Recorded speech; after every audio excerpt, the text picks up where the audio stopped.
Hi, I'm Colin Kupega, the groom, and I'm married on Tombi, Sophie Nkobani, to be Mrs. Kupega fully. Hi, I'm Domgaise, formerly Ngobane, now fully Kupega.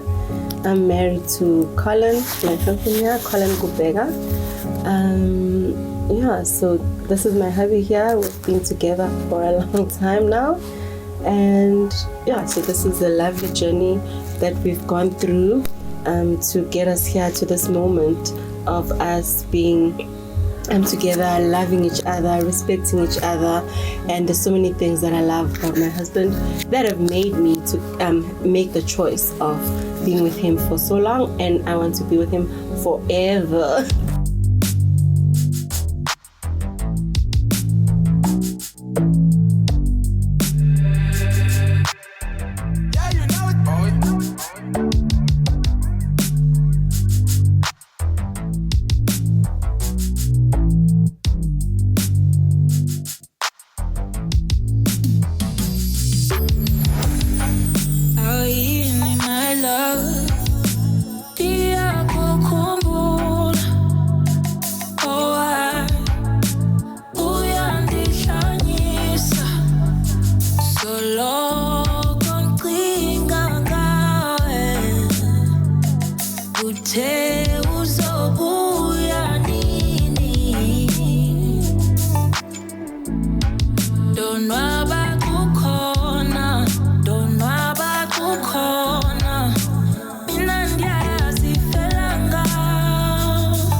I met Untombi 2017 at Sheet Street, Rosebank, and I was busy looking for things to put in the house, and she was there as well. From the conversation from a color to getting her name, and as well wanted to know more about her. We exchanged digits, called her every day. There's a guy, and just actually check. when he asked for the numbers, I was like, oh, okay, whatever. But I was like, okay, it's very good. I'm a number since it's a shop together, and we're already talking about curtains. At that moment, I didn't think it would go to the extent that it has gone to, like from my conversations with from that moment. So you can't exactly run away from this person now, you know? And then that was how it all started. So it's my number one, because where am I gonna go? If Lana has give me baza right now, also buzzing number, and then I don't have that phone. So I was like, hey, let me give him my number.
sonke, sohlezi sisonke.